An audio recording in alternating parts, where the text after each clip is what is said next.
Hello, hello!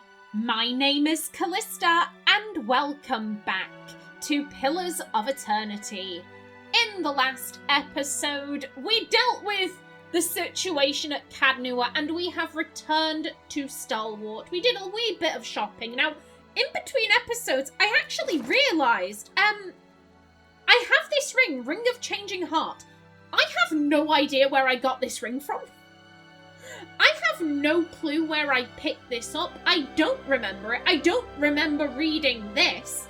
Kailato, more commonly known as the Bronze Chanter, or simply Kai, was a famous singer and flautist from the old empire of Grand Valia.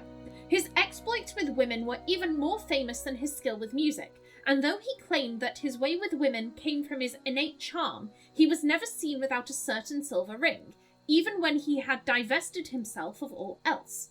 In the end, it was Kai's own indiscretions that led to his demise. He dallied with an assassin known as Faldilla Rugia, and then he comforted the niece of... Oh, yeah, so I did read that right. And then he comforted the niece of the woman's most recent mark. What was an unfortunate coincidence for Kai looked like a suspicious alliance to the assassin, and she killed him in his sleep to prevent him from spilling her secrets. The fact that this ring grants dominate, something that, changes, someone's allegiance, it's, gives +3 resolve. I'm like, this... Not to put too fine a point on it, but is this the ring of date rape? Is this the ring of GHB? Like, I'm concerned. We're not going to use it for that. We're going to use it to take on our enemies with our clothes staying firmly on. We're not going to do anything weird, but like, where did we get this ring from? Where Fortell did we get this ring? I have no memories of picking it up. I'm sure it's fine. I hope it's fine. Please. Yoink, don't mind if I do. These smelters haven't been used in a long time also. I shall be quiet as a calm sea, which is not very quiet. I know, Kana. I know, bless you. Now, ooh, don't mind if I do. Yeah, we're gonna stealth around here, just in case there are any secrets. And then we'll go speak with the person in charge. Who was it? Yeah, Renengild. There we go. And at some point, I will probably sort out... Ooh! I'll find it without your help. Not giving up, you hear me? Charlatans. Hi.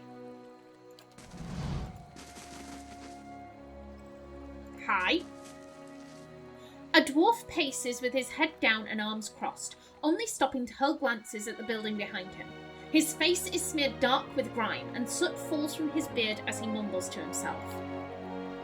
Work my hands into bloody stumps in this place, and for what? He kicks at a mound of dirty snow. Start with nothing, leave with less. He extends an arm out.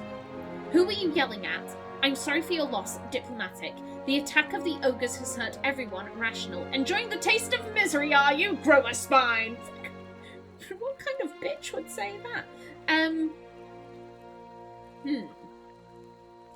This to me doesn't sound like it has anything to do with the ogre attack. Because he was saying like, oh, I'll find it, with or without your help. Oh, who are you yelling at? An idiot, that's who. And I'm as much to blame for believing them. The dwarf wrinkles his nose, nostrils flaring like a horse. Well, good riddance. Should have never settled here in the first place. Some things you mean to leave behind. Come to find out you packed them anyway. But I'm not leaving until I recover what's mine. They can't deny me again. Not after this. Orcan gestures at the burnt-out buildings. Ooh, okay. Those sweet-tongued priests took my heirlooms. Bury the memories of my past, they said. Now I don't even have that. Okay. What priests? Only ones here. They occupied the temple some time ago, picking at desperate folk like vultures. Those priests, Ondra's dogs, said the goddess would forgive, that some things are best left to be forgotten. He nods towards the nearby temple. Their leader, Laughter. I believed her words. Another one of them, a gift-bearer, took my medallion. He closes his stocky hand into a fist. And now they won't tell me where it is.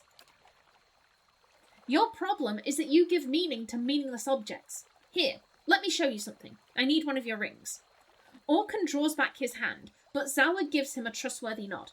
After a moment's hesitation, Orka relents, dropping a jeweled band into Zawa's outstretched palm.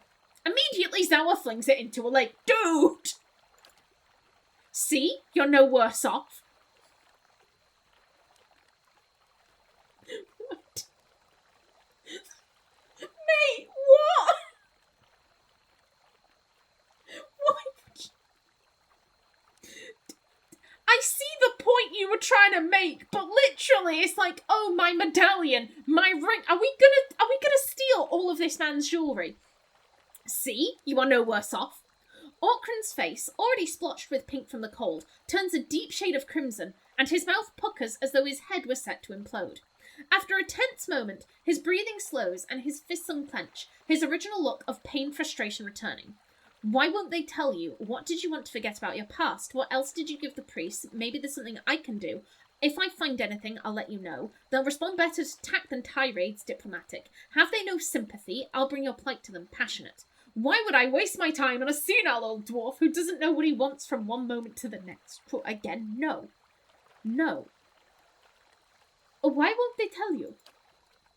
Because they think they know better, that's why. Said it was the only way I'd forget. What did you want to forget about your past? That was a different life. Better days until... Orkran closes his eyes and shakes his head. Motes of soot fall onto his hunched shoulders.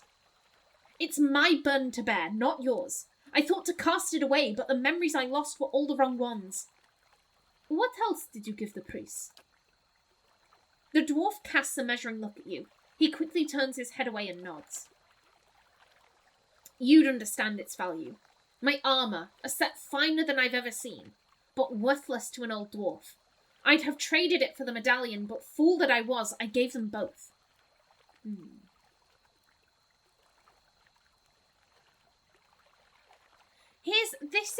I have in my head that we've read a codex about this.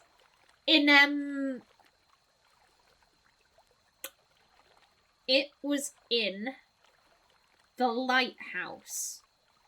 Going up to the banshee looking thing. There was talk of like, oh, Ondra's gift bearers. Like, I swear down there was a codex entry in the lighthouse that talked about Ondra's gift bearers. Or something along those lines. This seems to be like a known... Assuming my memories... If my memory is incorrect, then this could literally just be a group of people. These could be people like Ximena. Oh yeah, we speak for Ondra. Give us your shit and we'll help you. Like this could be the type of scheme that Ximena would create if my memory is incorrect. But if my memory is correct, then this is a known religious group who takes items, and the logic is like, hey, you give us an item and it will take your bad memories. Like, you give up this symbol of your past, and in so doing, shed the past.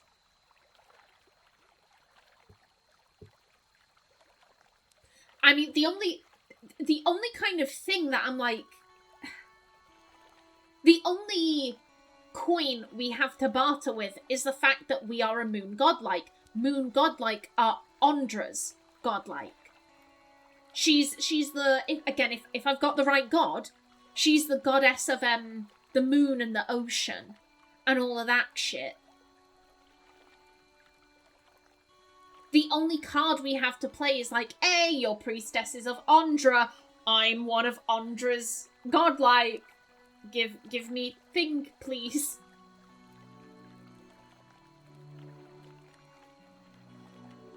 Not number 8, and I don't think number 7, because again, assuming my memory is correct, this is a known religious order. This isn't something like what Ximena would pull. This is a known group who say, you know, hey, give us your stuff and we will relieve you of your bad memories. So they would probably argue the point of like, yeah, we do have sympathy and that's why we're not going to give him the stuff back. We've freed him of the burden of his past and now he's asking for that burden back again. It's like, from their perspective, it would be like, oh, I have a cocaine addiction. I'm going to give you all of my cocaine. Give me the cocaine back. They're obviously going to say, no! No, this is a rehab center. You've given us all of your coke. We're not going to give it you back. Like, sir, like, from their perspective, that's probably what this situation is like. A drug addict has given them his drug of choice, and now he's returned later saying, actually, I want my drugs back, please. Can I have them back? They're obviously going to say no. I'm drawn to number 6. They'll respond better to tact than tirades.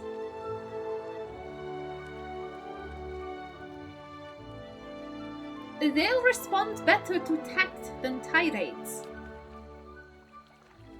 The dwarf grunts. Sharp metal always used to win me arguments, but I see your point.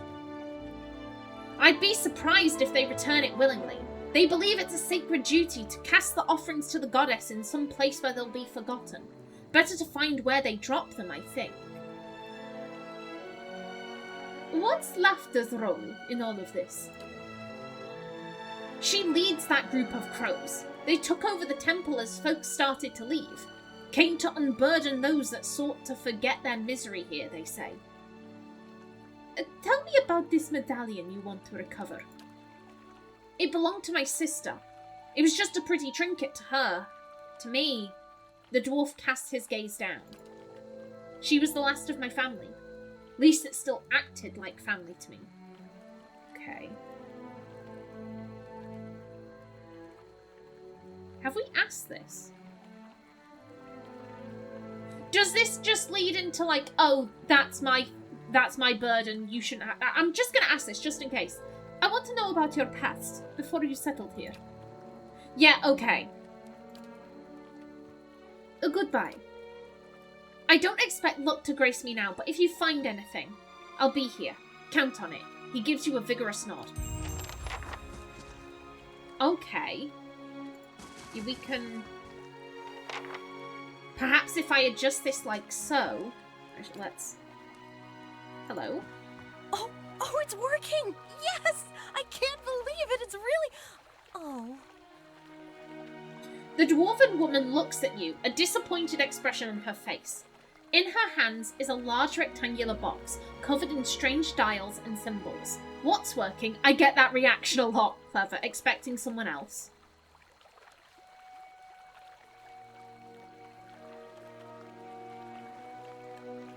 We're not going to admit to people being disappointed in us. We're not going to admit to that. Expecting someone else? I'm sorry. I didn't mean to be so rude. I'm Ista. I heard we have you to thank for clearing out the ogres. I'm glad Stalwart survived. It would have been a disappointing trip up here otherwise. What's that device you're holding? My ore-locating divination tool. Well, that's what it will be. I have to calibrate it. Right now it seems to think you're a copper deposit. Ah. My animancer contacts did suggest that a particular strong soul essence might interfere. I'm more interested in minerals in any case. Ooh. Maybe I do have a strong soul. What are you looking for? How does that device work? Farewell. Maybe I do have a strong soul. I suppose that's possible. It's not exactly what I'm looking for, unfortunately. What are you looking for? I'm trying to recreate the instruments that first led the Pargrin dwarves to this mountain. This is my latest prototype. She holds up the metallic box. Centuries ago, dwarves carrying tools just like this one followed their readings to what is now the battery. If I can recreate their work, then I may be able to find ore deposits elsewhere. I was hoping to test it, but my arrival was delayed by word of the ogre attack. I haven't been able to find anyone to venture up the mountain since. Oh, scientist requirement not meant. I could go up the mountain for you. I'll do it if you pay me for it. Good luck with that. Again, Ximena doesn't do shit for free. I'll do it if you pay me for it. Oh, of course! A real field test is worth the investment. I just have to adjust the device. Her hands move swiftly over the box, adjusting knobs and dials. It should point you toward metal deposits. We already know the battery rests on some rich veins, but I was hoping to get a reading of the surrounding mountainside. If you can follow the readings to ore and bring back a sample, I can use it to refine the device. Thanks ever so much for this. She hands you the box. Okay, yeah, happily, absolutely, no worries. You'll never know I'm here. Is there an aha? There's always shit on piers. Always. So yeah, we have the Temple of Ondra. I'm thinking I'm gonna explore like the outside first. Okay, and now we can go to double speed.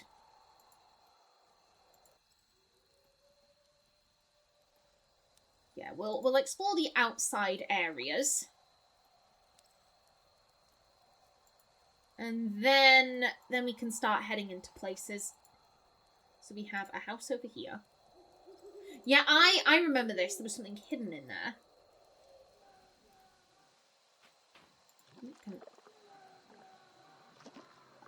Okay, I hear shouting. That's just a villager, that's fine.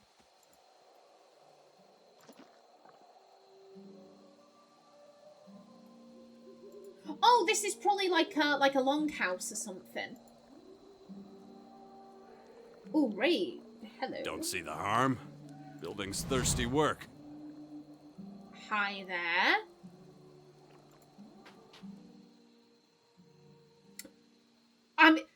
I appreciate the fact that the game does. We haven't had many moments like these, but I do appreciate it when the game recognizes your race. This man startles visibly at the sight of you, though he attempts to hide it with a queasy smile. Say, you're the one we have to thank for fighting off the ogres, right? Never thought I'd see one of the God-touched. I would have helped fight them monsters off, you know, if I didn't think I'd just get in the way. And with you there to handle things, everything turned out well enough, didn't it? Don't see why Havrick's still sour at me. What's this about Havrick? Oh, Havrick's the innkeeper over at the Grave's Rest. I may have been hiding in the inn when the fighting started. The raid didn't improve his disposition any. Did you know he has a whole case of Fenland liquor in there? I keep offering to buy it off him, but he says he's saving it up for when the battery's open again. As if we're gonna last that long. Anyhow, he said he'd thrash me up and down the mountain if I didn't leave him be.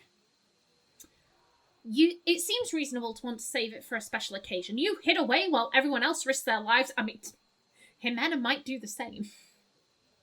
Ximena, I've said this before, Ximena, her first instinct in a fight is like, you know, like, oh, pocket sand, blind people. Like, she is someone, she will avoid a fight. If she has to fight, she will. However, as a general rule of thumb, she tends to avoid fighting. And I do think if she were met with, like, odds that, you know, she were there saying, oh, this is just going to be a bloodbath. Like, if I go into this, I'm going to die. I'm definitely going to die. She's not going out. She's going to hide someplace. Like, she will only fight if she thinks she has a decent shot. And obviously now she has companions to back her up. That, you know, her odds have increased. But if she were on her own, and there's an ogre bearing down on the village, she's probably going to hide. So I don't think she'd be offended. What's so special about this stuff? I see. What's so special about this stuff? They say a single drop changes your life. You'll never want to have a drink of anything else. Probably that's all rubbish, but it's supposed to be very good. I see. It's delusional is what it is. Hey, look, maybe, not that you have the face for it or anything, but maybe you could help me out. What do you mean by that? I guess he's saying that maybe we don't look helpful, maybe? From saving the town to swiping liquor. That is progress for you. Havrick keeps all the good stock in the inn cellar. Out of sight, you see. I mean, it's bound to be under lock and key, but I'm sure he wouldn't miss a single bottle. Not with everything that's going on. And what do I get out of this? I'm not going to rob the innkeeper for you, passionate mind. And what do I get out of this? I'll pay you for it. I swear it. We'll split my wages. And the bottle, too, if you like. I just want to be able to say these lips have tasted the best the KallistaPlays have to offer. Okay. I'll see what I can do. If we were from the Ximena Plains, we could have something specific. We'll see. I have other questions in the meantime. Anyone ever tell you you're a little strange, Rayfield? How do we know this guy's name? Did he introduce himself? I don't remember. I'm not going to rob the innkeeper for you not. Anyone ever tell you you're a little strange, Rayfield? Nothing so kind. You try living here a few years and see how you turn out. Okay, 1 second. I have... Please, tell me you found it. I've got a craving like you wouldn't believe. Dickhead, I had questions. Farewell. Okay, I guess we can't ask those questions. Whatever. Whatever. So then that, I would assume, is... Yep, the Graf's Rest. They'll never know I'm here. Back to stealthing in case there's anything hidden around here. Yeah, that leads up to the battery.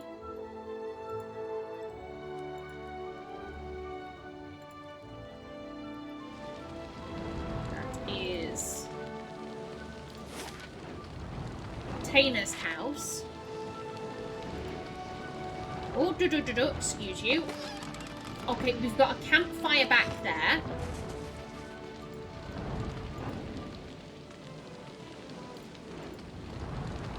Yeah, that house is still burning. They're still here. Yeah, it really seems that no time at all has passed. You go have yourself a drink. They're still working hard. It's been 2 whole days. It's been 2 whole days and the blazes are going. Oh, shit. Try not to get in the way. Hot springs, a fishery. Okay, let's... Okay. Anything in here? Stalwart fishery.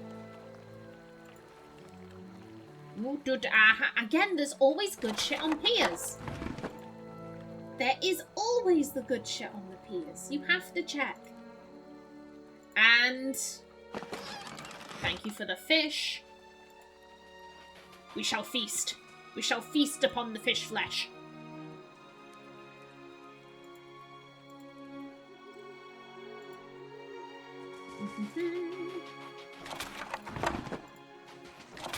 And yoink.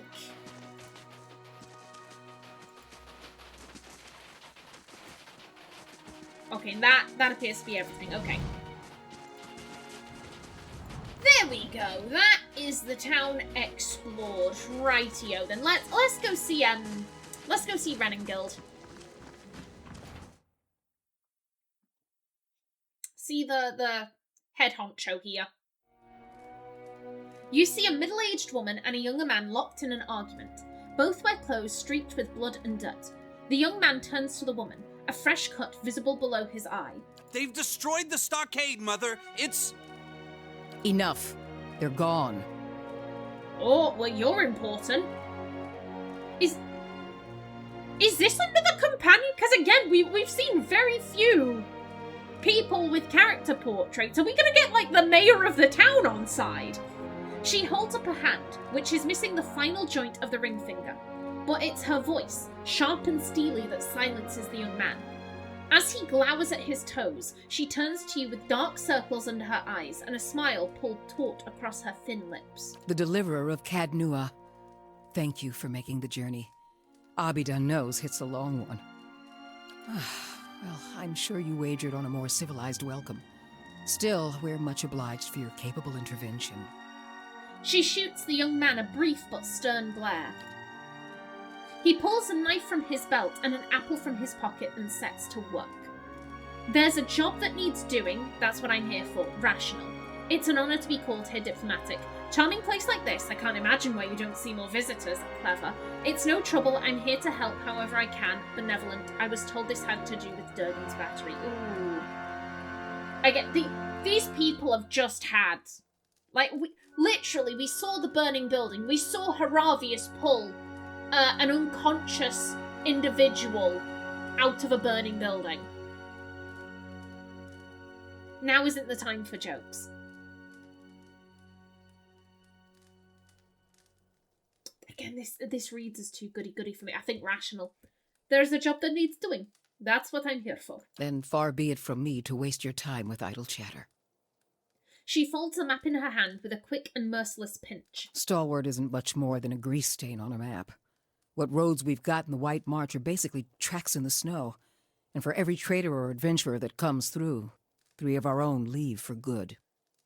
But it weren't always so. There was a time when kings and queens sent their firstborn to these mountains, when the White March was the envy of empires. Her eyes shine, and for an instant, she looks like a much younger woman. Something to aspire to, then. You have the evidence that it can be done. What does this have to do with me? That's all in the past. What an era that must have been for the White March.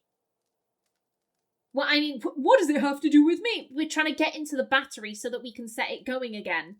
So that we can, start up a second era. Like, that's why we're here.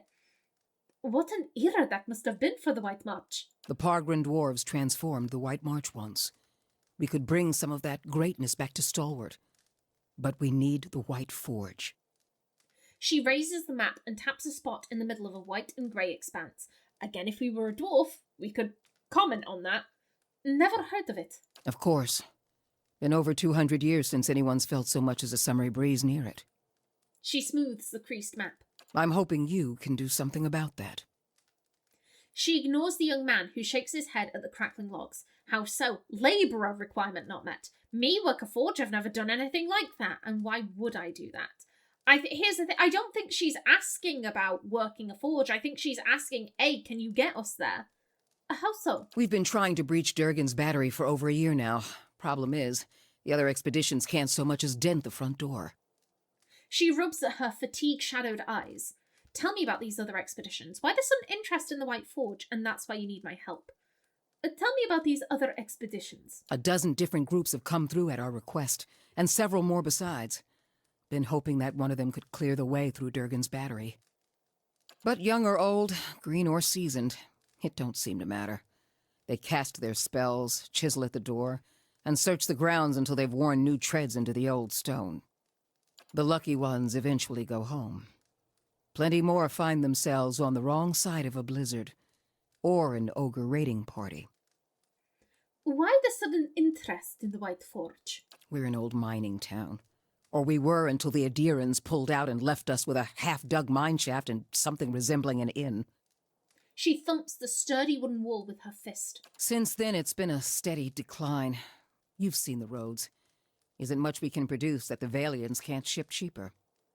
But the White Forge, well, if we could fire it up again and start producing Durgan steel, or something close to it, wouldn't matter if we're in the White March or the Living Lands, business would come. She folds her arms and gives you a stiff nod. The young man says nothing, but he tosses a sliver of the apple peel into the fireplace. And that's why you need my help. That's the long and short of it. We're laborers and fisherfolk, not adventurers. But Durgan steel could put Stalwart on the map again, open up the mines, bring in new business. We just need the White Forge. She thumps the desk with her fist. Why is Durgan steel so special? How is it that no one's gotten into Durgan's battery yet? What happened to Durgan's battery? I don't see why you need the White Forge to make good steel. All right, any idea of where I should be? Let's just go through. Actually, that being said, I'm looking at my timer. I'm just about to run out of time. So you know what? I will bring this episode to a close right here. And in the next one, we will get the lowdown on Durgan's battery. But until then, please remember to like if you enjoyed, leave a comment below, and if you wanted to subscribe, it would be very much appreciated. A special thanks to my channel members, such as SM2K, Christopher K. Davis, CGG, and Kevin Bicknell. I've been Callista.